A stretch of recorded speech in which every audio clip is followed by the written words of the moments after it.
السلام عليكم ورحمة الله وبركاته كلانتو عن داوده كسو دhowow qayb kale oo cusub iyo casharkii tababarka saxaafadda ee Koronto Trainings haddii aad maanta ku cusub tahay fadlan subscribe dheh aladkana furo si aad markasta u heshid casharadan kusoo dhowow casharkeena maanta waxa uu ku saabsan yahay habka loo wareysto dadka la nool mahadhada maskaxeed sida loo wareysto macnaha horta inteena gelin qaabka loo wareysto aynu sharaxno waa ay dadka la nool mahadhada maskaxeed waa dadka traumatizerka ah ama ay maskaxdoodu dhaawac ka soo gaaray shilal ama waxyaabo ku dhacay oo dadka ama dabiicadu deegaanka uu keenay tusaale ahaan qof dad badan lagu hordilay ama qof qaraabadiisa qof lagu hordilay qof dib loo geystay jismigiisa qof cadaalad darro lagu xiray oo muddo xidhnaa qof shil ka badbaaday yani gabar la kufsaday dadka noocaas oo kale ah waxay la nool yihiin inta badan dhaawac maskaxeed ama mahadho dhanka maskaxda ah marka la wareysanayo marka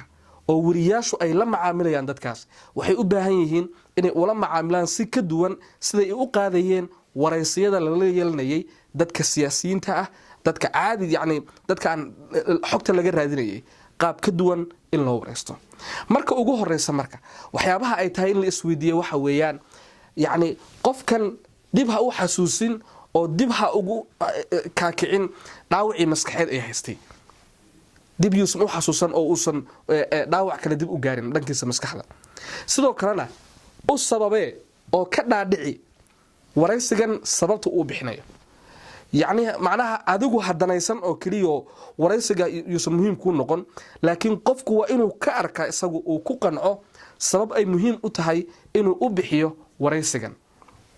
tusaale ahaan waxaad ku qancin kartaa dhibaatadan waa dhibaato la aamusan yahay dad badan haysata si yani waxaad ku tabaruci kartaa in dhibkan aad ka hadashid dabeetana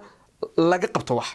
oo dhibaatada wax laga qabto taasoo kale waa wax qofku uu ku qanci karo laakiin waa inay isaga ka timaado وإن قفك أي كتمادو أو كقنعه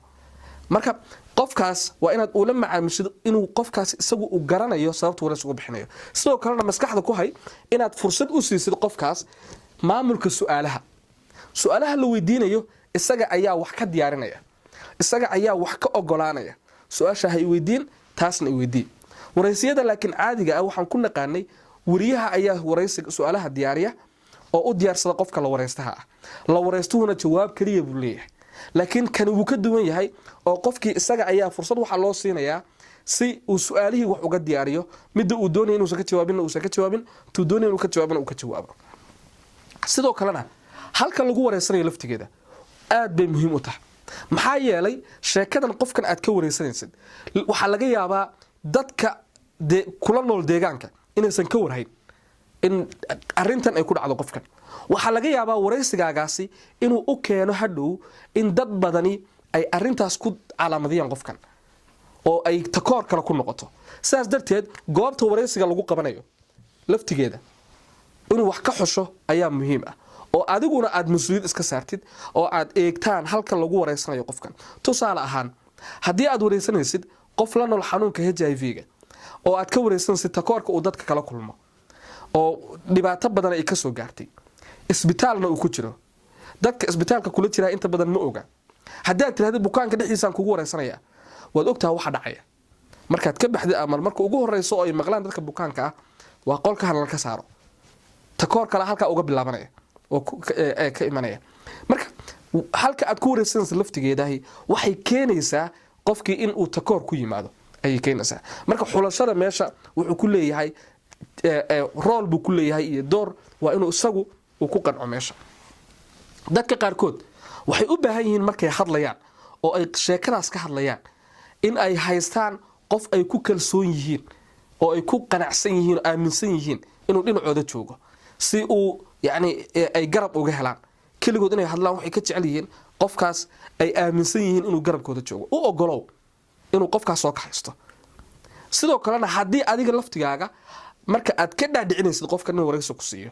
aad ka baqdid in qofkaas uu wareysiga uu ku fahmi waayo maadaama uu ku aaminsanayn uu ku garanayn umar cid uu aaminsan yahay waxay noqon kartaa lawyer-kiisa waxay noqon kartaa dhakhtarkiisa waxay noqon kartaa saaxiibkiisa ugu dhow yani cid ugu dhow ee uu aaminsan yahay raadi dabeetana qofkaas umar oo qofkaasi isaga ha ka dhaadhiciyo kalsoonina ha siiyo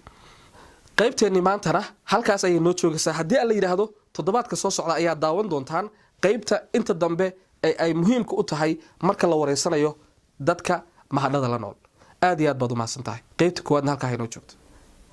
waad mahadsantahay sidaad u daawatay waxaan u malaynayaa inaad wax badan ka faa'iiday fadlan haddii aad maanta ku cusub tahay subscribe dheh alladkan furo waad nala wadaagi kartaa saaxiibadaada wixii su'aal ah talo iyo tusaale ahna waxaad igula soo xiriiri kartaa